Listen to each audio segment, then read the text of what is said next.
So you can do one of two things when you discover this. You can become what's called a pratyeka Buddha. That means a private Buddha who doesn't tell anything. Or you can become a bodhisattva. A pratyeka Buddha goes off into his ecstasy and never is seen again.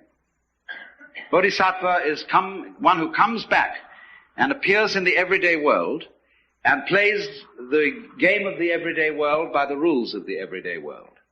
But he brings with him upaya.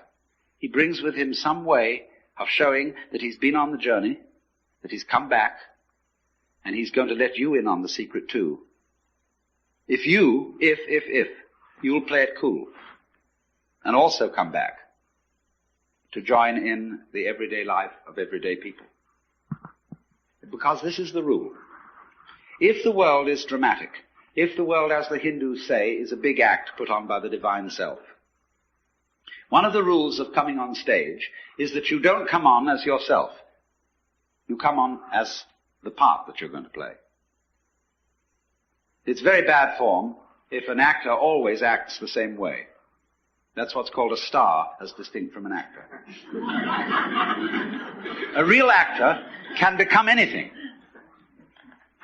And so, but in private life, well, he's just Mr. Jones. But he doesn't come on the stage that way. So in the same way, if you know that behind the scenes, in the depths, fundamentally, you are it, you don't come on that way. It always comes on as something else. That's the rule of the stage. Because without that, there wouldn't be a play. There would only be reality. No illusion. And the whole point of life is illusion. From the word Latin ludere, to play. Showbiz. The show must go on, so don't give it away. But the truth has a way of leaking. It gets out. But then the important thing is, you see, when the truth gets out, those who catch hold of it must find a way of staying in contact with what society calls reality. That is to say, if you have a radio, you don't only need an antenna, you also need a ground. So what happens in the world of mysticism, of psychedelic visions, and so on, needs to be grounded. So then there are always two directions in which such a discipline works. One, preparatory. In other words, those who taught disciplines for awakening in the Orient were always careful to screen, first of all to screen those who applied, and then after screening them, to make them sensible, so that they knew how to handle the game of ordinary human existence and play it by the ordinary human rules. In other words, that they had strength of character, and were not the sort of people who would be wiped out because they had no strength of character by an overwhelming experience. Then they let them in. But there are certain disciplines, such as Zen, where you get into the essential secret very early on in the discipline. And after that, they are concerned with much more training in showing you how to use it, how to use the power, to use the vision which you have acquired. And so it is with the current, what we will call LSD scene that is raging through the United States. It unfortunately lacks discipline. And I'm not trying to say this in a kind of severe, authoritarian, paternalistic way, but only that it would be so much more fun if it had it. In other words, when people try to express what they have seen in this kind of changed state of consciousness, they show 5 movies going on at once, projected upon torn bed sheets, with stroboscopic lights going as fast as possible at the same time, and 11 jazz bands playing. And they're going to blow their minds, baby.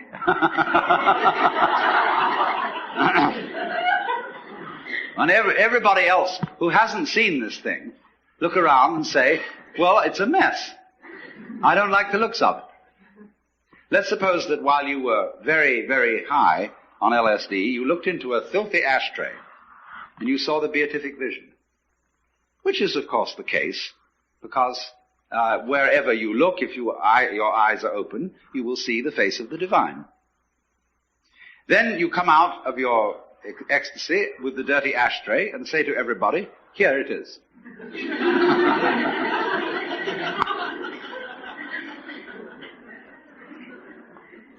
No.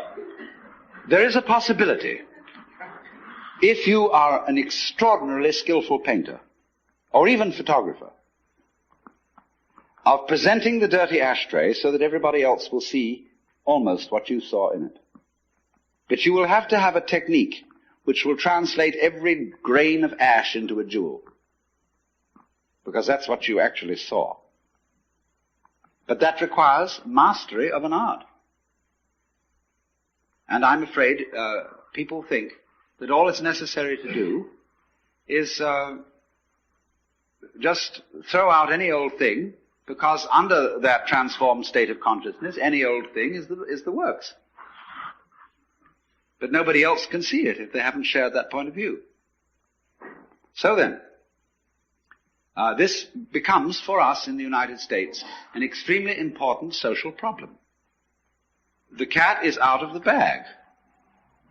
We are living in a scientific world where secrets cannot be kept. And anyone, anytime, can pick up something which will short-circuit all the ancient religious techniques, yoga practice, meditation, etc., etc. This is all very embarrassing, but it will happen, not for everybody, but for a lot of people. And they will see what all those sages and Buddhas and yogis and prophets saw in ancient times. And it will be very clear. So what? So you see, you can say, look at all these people who haven't seen it. This is a temptation. Look at them all going about their business, earning money, and grinding it out at the bank or the insurance office or whatever it is every day, and how serious they look all about it, and they don't really know it's a game. And you can cultivate a certain contempt for people like that. But it's very, very bad to do that. Because, of course, don't forget, they have a certain contempt for you. You see, always the nice people in town who live in the best residences, they know that they're nice, because there are some people on the other side of the tracks who are not nice. And so at their cocktail parties, they have a lot to say about the people who are not nice, because that boosts their collective ego. There would be no other way of doing it. You don't know that you're a law-abiding citizen unless there are some people who aren't. And if it's important to you to congratulate yourself on being law-abiding, you therefore have to have some criminal classes, outside the pale, of course, of your immediate associates. On the other hand, the people who are not nice, they have their parties. And they boost their collective ego by saying that they're the people who are really in. Whereas these poor squares who deliver the mail faithfully and who carry on what you call responsible jobs, they're just dupes. Or when they earn their money, all they do is they buy toy rocket ships with it and go roaring around and so on, and they think that's pleasure. So the people who are not nice boost their collective ego in that way. Neither of them realizing that they need the other just as much as a flower needs a bee and a bee needs a flower. So when you see the people who you think are not in on the secret, if you really understand, you have to revise your opinion completely and say that the squares are the people who are really far out, because they don't even know where they started. See, an enlightened Hindu or Buddhist looks at the ignorant people of this world and says, my respects. Because here I see the divine essence having altogether forgotten what it is, and playing the most far-out game of being completely lost. Congratulations. How far out can you get?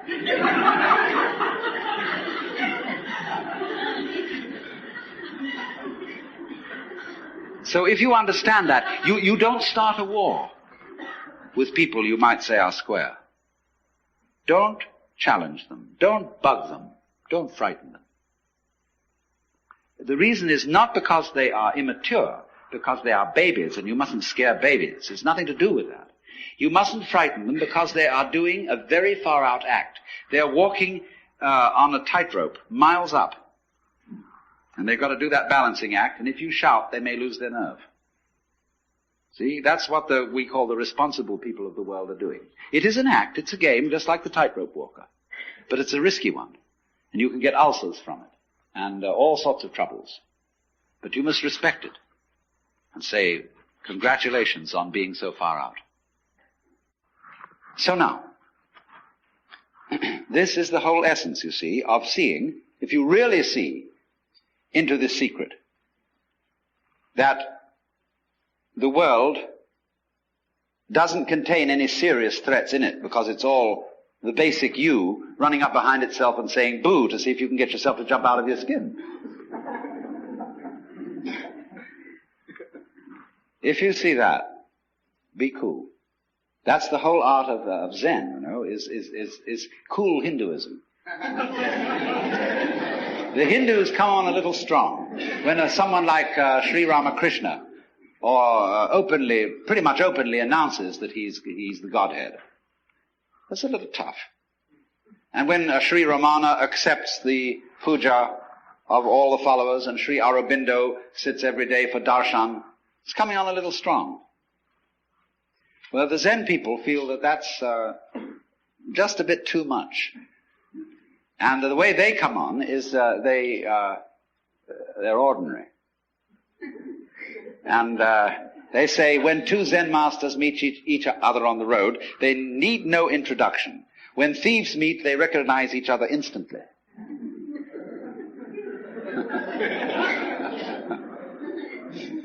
So they don't say anything, don't make any claims. As a matter of fact, so far from making claims, all good Zen masters say they have not attained anything, they have nothing to teach, and that's the truth.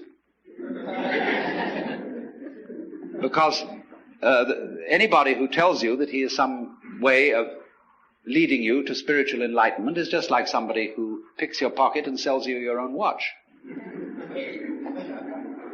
Of course, if you didn't know you had a watch, that might be the only way of getting you to realize.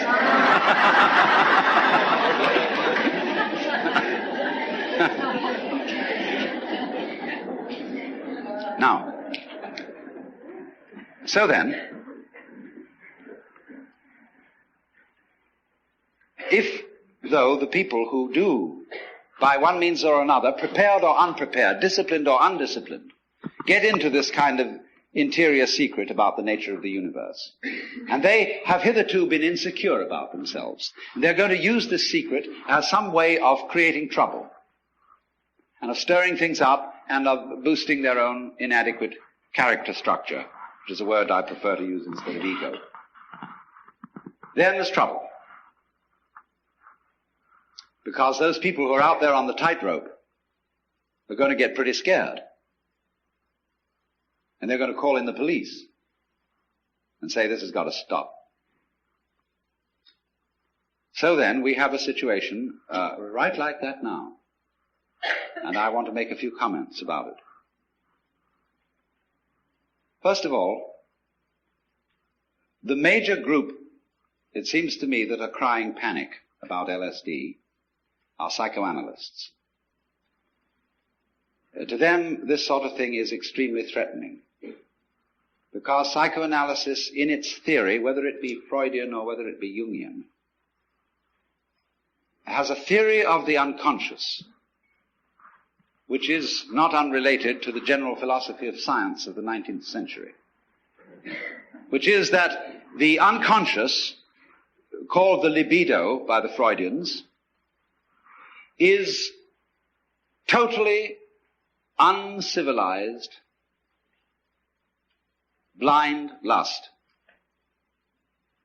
For the Jungians, it may be something even more dangerous than that, because they have not settled for the idea that it's a sexual unconscious. It may be much more sinister than that. Deep down, there is the spider mother. There are the screaming mimes at the bottom of that pit. And Esther Harding, in her book Psychic Energy, says that civilization is a mere veneer over the abysmal depths of primeval slime, in which there are the great serpents and appalling influences just waiting for a chance to get up there and raise hell. So if you are psychoanalytically oriented, you are necessarily terrified of the unconscious.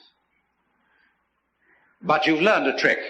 Say the old-fashioned Christians, they discipline the unconscious with a club. Bible and birch rod. See? And they knocked it down. The Freudians said, no. This is a very dangerous creature, but you've got to train it in a different way, like a good horse trainer doesn't use the whip but lumps of sugar. But it's still the same animal. In other words, this whole philosophy of Western man as it crystallized in the late 18th, 19th, and early 20th centuries is that what we call humanity, consciousness, spirituality, values, is simply a veneer. The real thing underneath, the gutsy thing, is a terrible monster. And watch out for that. So anything that happens that might let that creature loose is looked upon by psychoanalysis as terrible. I'm not going to accuse them of worrying about LSD because they think they're going to be put out of a job. I don't think that LSD is an automatic psychotherapy at all. It needs, if you're going to use it for that purpose, you need psychotherapy in the ordinary way along with it. LSD is simply an exploratory instrument, like a microscope or a telescope, except this one's inside you instead of outside you. And according to your capacity and knowledge, you can use a microscope or a telescope to advantage. So in the same way, according to your capacity and your knowledge, you can use an interior instrument to your advantage. Or just for kicks. But when these people, really feel threatened by this thing, they start sending around messages and public utterances which sound exactly as if they had taken LSD, had had a bad trip with it, and were coming on paranoid. And so they are spreading subtle rumors that this substance causes permanent brain damage and utter destruction of the superego. There are people in New York, likewise, who are spreading around the idea that, you see, once this thing has touched you, you are as if you've had a prefrontal lobotomy. You are somebody who ought to be put in a concentration camp because you've lost your conscience. You're out of order. And nothing more can be done about it. Now, do you see how alarming that could be in our day and age? Think that your brother, your aunt, has got permanent brain damage? Took some LSD? You see, the situation is exactly parallel. The thing that we learn from history is nobody ever learns from history. Consider, just go back a few hundred years to the days of the Inquisition and realize that the theologians of the church were in those days accorded the same kind of respect that we now accord to the professor of pathology at the University of California Medical School, or to the professor of physics at Caltech. We think those people are real authorities. They know it works. They've experimented. They have knowledge. They're the wisest people in our society. Well, all right, a few hundred years ago, so were the theologians. And they had the same sense of responsibility towards the community that our great scientists and physicians have today. And they knew there was a thing called heresy going around that was not only capable, once you caught heresy, of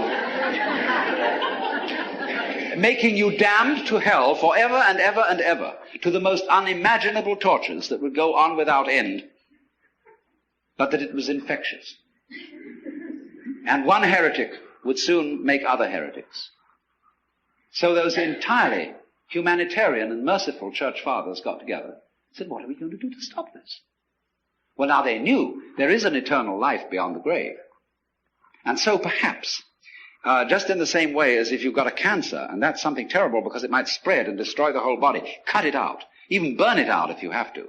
And a little pain on the part of the patient and several months on the end of tubes won't be too bad for if you get rid of it. So they said, we've got to torture these people. Because they might, in the middle of this extreme experience, recant. And if they won't recant, we'll burn them. Because there's just the chance that in the agony of burning at the stake, they will say at the end, oh God, forgive me for my sins, and it'll be all right. Now realize the absolutely merciful intent behind the inquisitors. Perfectly responsible, acting on the best knowledge that they had in their day. Don't you see how that can happen again any time? Permanent brain damage. People lost their sense of social responsibility, utterly destroyed by taking the wrong kind of drug. Now, dear friends, there is absolutely no evidence for this kind of thing whatsoever. The only brain damage that is, I've just checked this out with the most eminent authorities in this area on the subject, that the only permanent damage that's been perpetrated, and even that wasn't permanent, was on some cats who were given doses that would be equivalent to a human being to over 2,000 micrograms of LSD, the normal dosage for a human being about 1 to 200. But give a cat the equivalent for a human being of 2,000 micrograms. There will be synaptic defects that are called acute as distinct from chronic. That means they will disappear after a little while. Now, this has been worked out carefully. And there is no evidence whatsoever of any serious neurological damage to a human being, except in cases where A, they may have taken an absurdly large dose, or B, taken it in conjunction with some other form of drug, an amphetamine, a barbiturate, or something like methadone, a narcotic, which did indeed cut off the oxygen supply to the brain and therefore cause some damage. So this scare talk is simply without foundation. But nevertheless, there are certain reasons to be cautious and for those who understand the operation of these chemicals to issue certain clear warnings. And this I want to talk about quite seriously.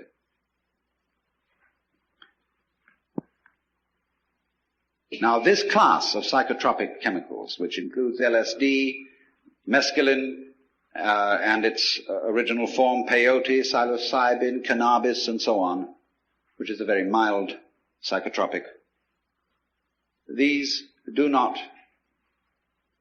in moderation and proper use, in any way harm the physical organism, nor form such habits that you can't get rid of them without unpleasant withdrawal symptoms. But if you take them in absurdly large doses, you are in for trouble. I knew a Methodist minister who was a very violent teetotalitarian and became extremely sick from drinking too much milk. So after all, if you sit down and you buy a bottle of whiskey, which you can get at any store, anywhere, perfectly legit, and you consume the 1 quart of whiskey in 1 hour, you can expect trouble. So in the same way, if you've got LSD or something of that kind, and you take 1,000 micrograms because some friend of yours took 500 and you want to one-up him, watch out. You're being just stupid. Furthermore, you're being rather stupid if you buy the kind of LSD that is currently being circulated in the black market. Because, for 2 reasons. You don't know what else is in it, and you don't know how much is in it. There are 2 sorts of producers of LSD on the black market. One is the enthusiastic graduate student in chemistry who wants to turn the whole world on. And his product is apt to be pretty good, but excessive in dosage. And what says 100 micrograms may well be 300. There is another kind of producer who wants to make a good thing out of it, or who wants to give you a big jazz, but he'll mix it with amphetamines. There's another more sinister kind of producer who'll either cut the amount or mix it with heroin, or anything, any other substance, maybe, again, amphetamines or whatever, that'll get you hooked on it. So there is no control of the quality of what is being circulated. None whatever. And you just don't know what you're getting. Now, this situation is the result of the fact that the United States never learns from history. It is the same old story of prohibition. To think the naive notion that you can control something that might turn into a social evil by handing it over to the police. Now, after all, who pays the police? You do. And if you can't control yourself, the police won't control you either. But in lieu of controlling you, they can suppress you. Now, in all conscience, the police have enough to do. Not only to control the traffic, which gets worse every day by virtue of Parkinson's law, but also all the possibilities of robbery, violence, murder, and so on and so forth, which is a full-time job. But to ask the police to go and look for people who have LSD or marijuana or heroin or opium or whatever, or who are living irregular sex lives, or who have a gambling joint or a whorehouse, this is to ask the police to act as officers of the state in service of the church, uniformed ministers. And that's not their job. And when the police are asked to do that, they are put by lawmakers into a position which brings them into public disrespect, as it did in the days of Prohibition. It is not fair to the police. Because if you send the police to hunt out LSD, it is a far more tough job than looking for a needle in a haystack. LSD can be disguised as anything whatsoever. It can be mixed with gum and put on an envelope. It can be entirely absorbed, vast quantities of it, into a piece of Kleenex.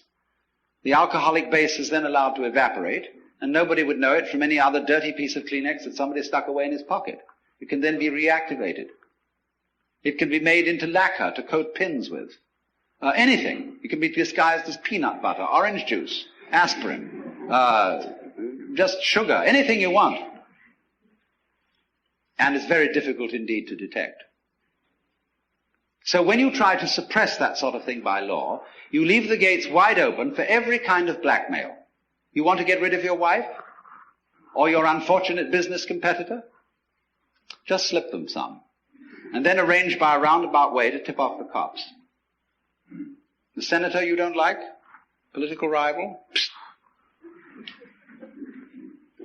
You see, any law of this nature, any law which in a way tries to enforce by the power of the state private morals or your own business in looking after your own nervous system, is in fact an unenforceable law. And all unenforceable laws lead to blackmail and to public demoralization.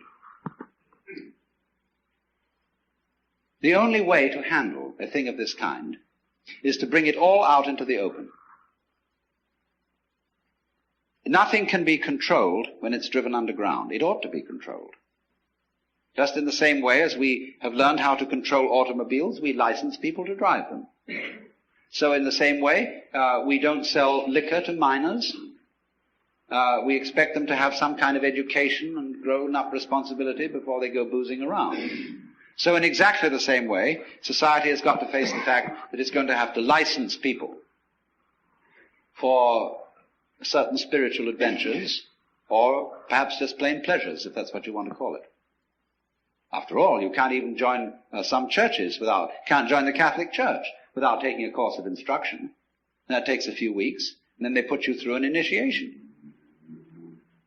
And you may say when you get through that, well, what was all that preparation for? I didn't feel anything.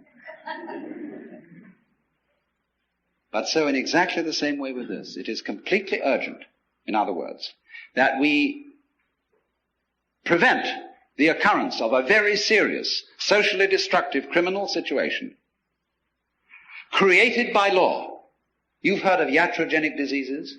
That means diseases caused by physicians. There are nomogenic diseases, or shall we say nomogenic crimes. Like somebody said, the only serious side effect of marijuana is that you may go to jail.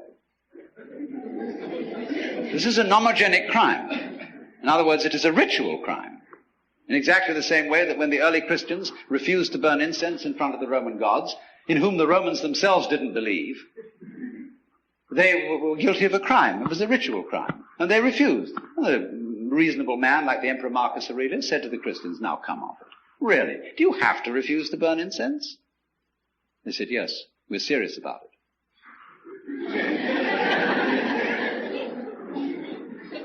So these are ritual crimes. And so in the same way, various ritual crimes exist, and our police, poor devils, are supposed to enforce it. And if they don't, they're going to get it from the politicians. Because the politicians have made all the old ladies up in Glendale scared, and Pasadena and so on. They're all just terrified about this. And so the politician gets the votes of those old ladies. And the police have to do what the politician tells them to do. And you know, the police, they're just people. And it's a terrible thing to put the police in a position where they're going to earn public disrespect by enforcing or trying to enforce unenforceable laws.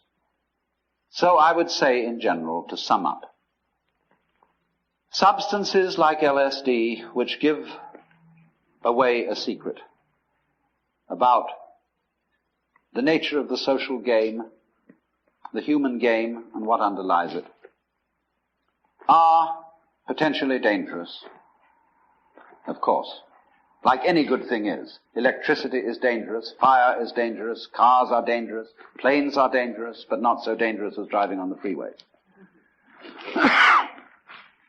The only way to handle danger is to face it. If you start getting frightened of it, then you make it worse. Because you project onto it all kinds of bogies and threats which don't exist in it at all. So this is also a rule. And please, anybody here who's a psychotherapist, if he doesn't know this already, take note. If you get someone thrown on your hands who, as a result of taking any psychotropic drug, is in a psychotic state, don't be frightened. Because the moment you're afraid, your patient will pick up your fear by a kind of osmosis and get worse. The rule about all terrors, going back to where I started from, the dweller on the threshold, the rule for all terrors is head straight into them. When you are sailing in a storm, you don't let a wave hit your boat on the side. You go bow into the wave and ride it. So in the same way, old folklore says, this is an old wives' tale with a lot of truth in it, whenever you meet a ghost, don't run away. Because the ghost will capture the substance of your fear and materialize itself out of your own substance and will kill you eventually, because it will take over all your own vitality. So then, whenever confronted with a ghost, walk straight into it and it will disappear. And so in the same way, when people stir up the depths of the unconscious and are confronted with their own monsters, or with the terrors of discovering that they're in a relativistic world where black implies white and white implies black, so who's in charge? You know, grandfather's dead, father's dead too, this leaves me. Who's the authority? See? When you get that sense of terror, go right at it. Don't run away. Explore, feel fear as completely as you can feel it. Head straight into it. And just it so happens that these things give you the property, and the opportunity, let me put it that way, the opportunity to go into some of your very, very most closely kept skeletons. And the result of that is invariably beneficial. It seems to me that maybe the best thing that you and I can do right now, as we face this uncertain future that lies ahead, is to keep the old faith and stay high. And for now, this is Lorenzo signing off from Cyberdelic Space. Be well, my friends.